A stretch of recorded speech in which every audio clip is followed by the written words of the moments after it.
This episode is brought to you by The Author's Mark, Juxtabook's 12-month professional publishing experience for nonfiction authors beginning in January 2026. It's a high-touch, guided journey that includes personalized one-on-one coaching, group sessions with industry experts, and a live in-person workshop, all designed to take your book from idea to published platform in 12 months or less. Only 12 authors will be accepted in this first cohort. Learn more and book your discovery call today at juxtabook.com/authorsmark. A question for you.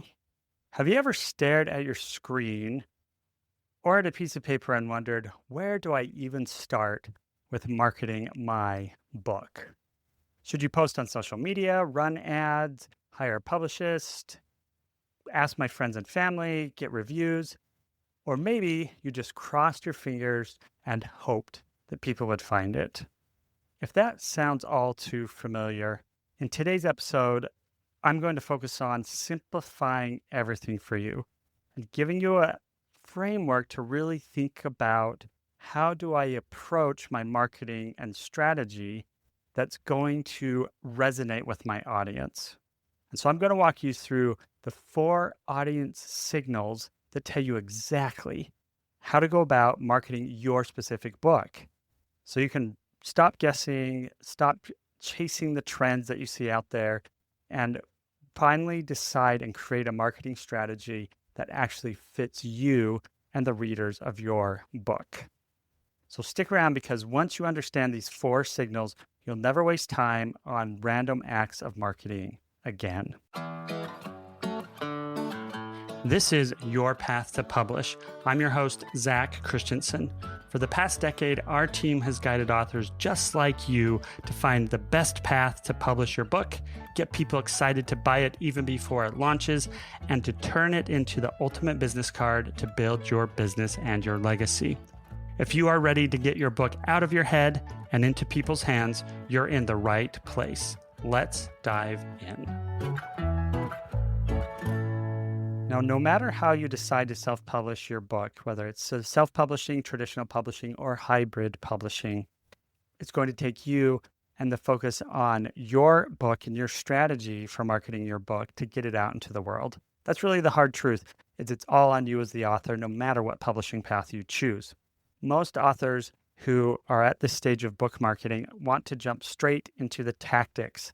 So posting on Instagram, ordering bookmarks, getting on YouTube or TikTok, and joining every author group that they can.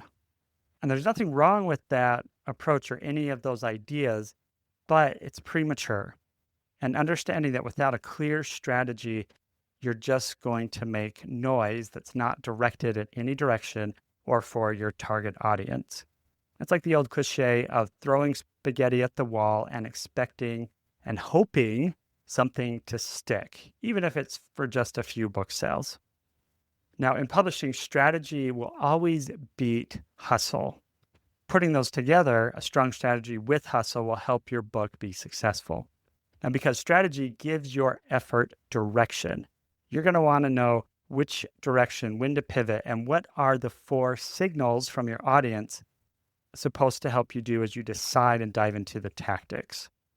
Now, these 4 signals help you listen to your audience, figure out what actually moves them to buying and paying attention to you and your book, and building a plan around that insight. So let's dive into these 4 signals. The first signal is simple, but most authors miss it. Who are you writing for? Now, I don't mean vague labels like busy professionals or people who want to be happier. That's really a reader profile. That's a billboard. We want to go deeper. And there are really 2 layers of understanding your reader: the demographics and psychographics. Now, simply put, demographics are things like age, location, profession, what life stage they're in, and they're really useful, but they're only telling you where someone is in life and where you might target them. Psychographics, on the other hand, tells you why they care, tells you what values they have.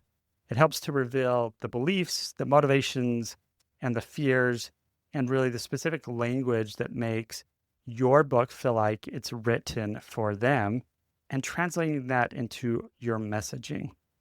So for example, saying your book is for business leaders is broad, but saying it's for entrepreneurs who want to build a business that runs without them, now that's targeted. You can speak to that audience with precision, and you know exactly what they're looking for and what they might be feeling. So here's your homework for signal number 1. Write down the transformation your reader wants right now. What problem feels urgent enough that they're ready to actively look for help?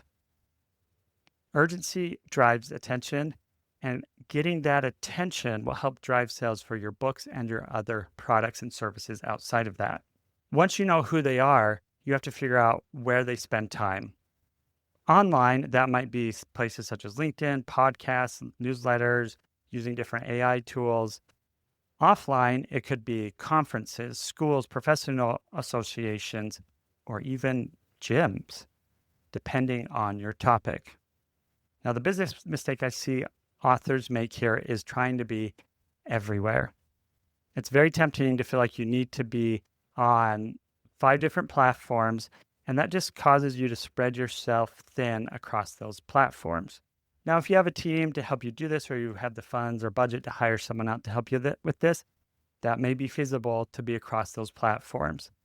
But if you're trying to be on everything and your time is limited and you're just throwing whatever's out there, not monetizing it, you might be wondering why nothing is working. So let me give you an example of this. I worked with 2 authors who wrote a book called Game, Set, Life. And it's really about building character and resilience through sports. Now, instead of chasing followers on Instagram or really building out their platform online, because both authors are busy professionals. One's a school teacher, one is one of a tennis coach and manages the John McEnroe Tennis Academy in New York City. And so they had to decide with the time that they had, where would be the most valuable for them to focus. So they started to network, put on events, and looking and finding in their network, they found connections with other sports clinics and with physical therapy offices and other community events. They found with the connections that they've built up over a lifetime, they knew of individuals who were interested in having a network of physical therapy offices that they could get their book placed in. As a result, this is starting to lead them into getting confirmed book purchases for these clinics. And it's starting out in the mid to high 4 figures and will ease into over the next years easily the low 5 figures to start. And guess what? They did it all without having to have an online presence because that's not where their strengths were. So that's the power of showing up where your readers already are, because they knew that their audience was going to be those in sports, basically kids and teenagers, but the buyers were going to be the parents.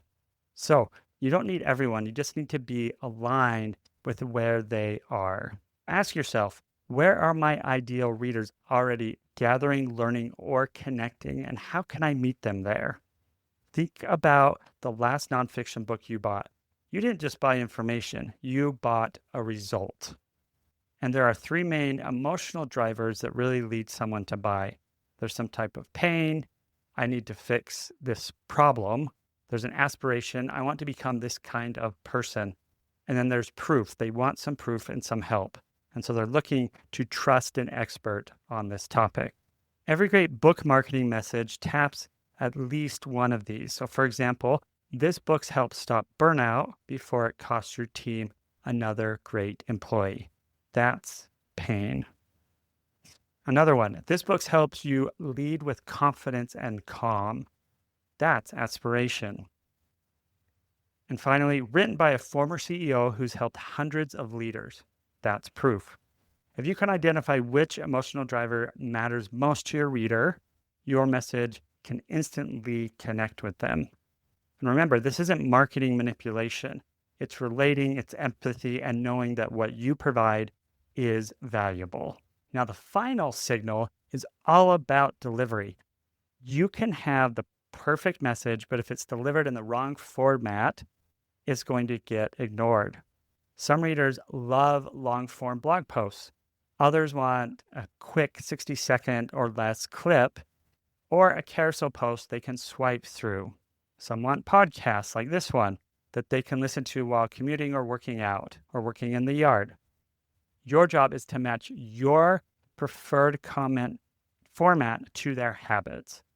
If your audience spends their time on LinkedIn, create bite-sized insights that really get the conversation going. If they're visual learners, post frameworks or infographics that bring your ideas to life. And if they prefer to listen through learning, and if they prefer to learn through listening, repurpose parts of your book into short audio lessons or bonus podcast episode. Marketing doesn't just reach your audience, it fits into their life. So when you're combining these 4 signals, who they are, where they hang out, why they buy, and how they digest content, you stop doing random acts of marketing. You stop throwing money and energy in really the things that don't connect you to your audience. If you take a step back and look at this, what you're building is a marketing system that's really focused, strategic, and aligned with both you and your readers. It's not about doing more. It's about doing what matters most. And when you do that, your marketing efforts really start to feel effortless because, one, it's finally working and you enjoy it. You need to make sure that you enjoy it, whatever format you're doing and how you're communicating. Make sure you enjoy what you're doing with this. So if this episode has helped you clarify how to focus your marketing strategy more, do me a favor. Share it with another author who's feeling overwhelmed. And if you want to go deeper, schedule a free consultation with me at juxtabook.com. We can dive deeper into this and go through an exercise that I walk many of my coaching clients through to be able to get clear quickly on exactly who your audience is, where they hang out, how they digest content, and how you can craft your messaging to connect and relate to them. So until next time, remember, you don't need to do everything. You just need to do the right things for the right readers. Go out there, keep writing, keep marketing, and keep building the author brand, income, and impact that you want to have. Thank you for listening today to Your Path to Book Publishing.